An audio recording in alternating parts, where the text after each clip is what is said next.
حکیم اقبال مرحوم میرا شاگرد بھی ہے، مجھ سے اس نے تعلیم حاصل کی اور وہ اکثر اپنے ویلاگ میں یہی کہتا ہے کہ میاں صاحب جو ہیں وہ میرے باپ کی جگہ۔ الحمدللہ وہ میرا شاگرد ہے۔ حکیم شہباز صاحب کی جو تشخیص ہے وہ میں نے آج خود اپنی آنکھوں سے بالکل حقیقت اور 100% پایا۔ یہ میں اسے تسلیم کرتا ہوں۔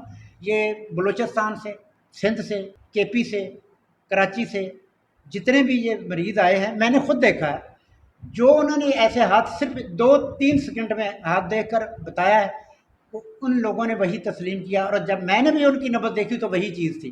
میں ان سے 100% نہیں، 110% متفق ہوں۔ میں نے ان کا فارما کوپی ہے وہ بھی دیکھا ہے، اور میں نوجوان حکیموں سے یہی اپیل کروں گا کہ وہ بھی سیکھیں۔ میں شہباز صاحب کو اپنی توقع سے زیادہ قابل پایا، اچھا پایا۔ بسم اللہ الرحمن الرحیم۔ پیارے بھائی اور بہنوں، السلام علیکم ورحمۃ اللہ وبرکاتہ۔ امید ہے کہ آپ سب خیریت سے ہوں گے۔ میں ہوں آپ کا میزبان حکیم شہباز حسین نوان، اور آپ اس وقت دیکھ رہے ہیں Hakeem Shahbaz herbal T V on YouTube. پیارے بھائی اور بہنوں، آج کل میں نے کچھ اطباء کرام کی فرمائش پہ جڑی بوٹیوں کی پہچان اور ان کے فوائد پر مشتمل ویڈیوز کی سیریز بنانے کا سلسلہ شروع کیا ہوا ہے۔ آج کی یہ ویڈیو جو ہے وہ ایک بہت بڑی آیورویدک بوٹی جو ہمارے اس بر صغیر پاک و ہند میں بکثرت پائی جاتی ہے اور بہت ہی مفید بوٹی ہے، آج کی ویڈیو اس کی پہچان پر مشتمل ہے۔ اس بوٹی کا نام بھوئی آملہ ہے۔ جس طرح آملہ، جس کا مربع آملہ آپ استعمال کرتے ہیں، یا آملہ پاؤڈر کے نام سے آپ جس کو جانتے ہیں، اس کے بڑے بڑے پیڑ ہوتے ہیں، درخت ہوتے ہیں۔ یہ پاک و ہند میں کثرت سے پایا جانے والا پودا ہے۔ ہندوستان میں تو یہ بہت زیادہ پایا جاتا ہے۔ بنارس کا آملہ جو ہے وہ پوری دنیا میں مشہور ہے۔ پاکستان میں شکر گڑھ کے علاقے میں ظفروال شکرگڑھ روڈ پر اس کے بہت زیادہ پودے ہوتے تھے۔ آج بھی ظفروال کے کچھ علاقوں میں آملے کے پودے جو ہیں وہ کافی تعداد میں نے دیکھے ہیں۔ یہ ایک درخت ہوتا ہے اور اس پہ آملہ کا پھل لگتا ہے۔ بوئی آملہ یا بوئی آملہ جس کو کہا جاتا ہے، یہ ایک بوٹی ہے۔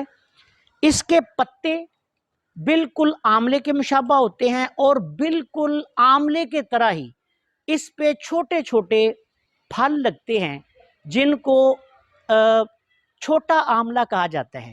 بوئی آملہ پنجابی میں بھوئیں یا بھوئیں زمین کو کہا جاتا ہے، تو اس نسبت سے چونکہ یہ بوٹی زمین پر پائی جاتی ہے، اس کو بھوئی آملہ یا بھوئی آملہ کہتے ہیں۔ یہ بہت ہی اعلیٰ پائے کی بوٹی ہے۔ اس کے بہت زیادہ فوائد ہیں، بالخصوص امراض جگر کے لیے ایک بہت ہی مؤثر بوٹی جو ہے وہ اس کو تسلیم کیا جاتا ہے۔ اس کی آج ہم آپ کو اس ویڈیو میں پہچان کرائیں گے، اور پھر اس کے فوائد پر مشتمل ایک ویڈیوز کی سیریز جو ہے وہ بھی میں انشاءاللہ آج ریکارڈ کرواؤں گا۔ اب آتے ہیں، سب سے پہلے اس کی پہچان کرتے ہیں۔ یہ اس کی پہچان کریں کہ یہ اس کے آملے کی طرح کئی پتے ہوتے ہیں، اور ان پتوں کے نیچے آپ دیکھیں کہ یہ آملے لگے ہوئے ہیں۔ جس طرح بڑے درخت پہ آملہ لگتا ہے، اسی طرح یہ چھوٹے چھوٹے آملے اس پہ بھی لگے ہوتے ہیں، اور یہ پورے پودے پہ دیکھیں پھل اس کا لگا ہوا ہے۔ اسی لیے اس کو بھوئی آملہ کہتے ہیں۔ یہ بوٹی جو ہے یہ پاکستان میں برصغیر پاک و ہند میں یہ دیہاتوں میں کثرت سے پائی جاتی ہے۔ آج میں انشاءاللہ تعالیٰ اس کی آپ کو مکمل پہچان بھی کرواؤں گا۔ یہ دیکھیں، یہ بھوئی آملہ ہے۔ اس کے چھوٹے چھوٹے پودے ہوتے ہیں، پھر یہ بتدریج بڑھتے ہیں، اور پھر یہ اس طرح بڑھ جاتے ہیں۔ اچھا، اس کی ایک اور آپ کو بات بتا دوں کہ اس کے ہمارے پنجاب میں 2 قسم کے پودے دیکھے جاتے ہیں۔ ایک یہ جو بالکل سبز ہے، اور ایک بھوئی آملہ کا دوسرا پودا ہوتا ہے جس کے پتے جو ہیں وہ سرخی مائل یا سرخ ہوتے ہیں، اور اس کی ٹہنیاں بھی سرخ ہوتی ہیں۔ مزاج کے اعتبار سے یہ گرم تر، افعال و صراط کی حامل، بے حد اکثیری اور مجرب بوٹی ہے۔ یہ اس سے بڑے پودے بھی اس کے ہو جاتے ہیں، اور اس کو آپ مکمل پودے کو جڑوں سے اکھاڑ کے، دھو کے، سائے میں خشک کر کے ادویات میں استعمال کر سکتے ہیں یا اس کو استعمال کر سکتے ہیں۔ اس کے فوائد پر مشتمل انشاءاللہ میں علیحدہ ایک ویڈیوز کی سیریز جو ہے وہ ریکارڈ کرواؤں گا۔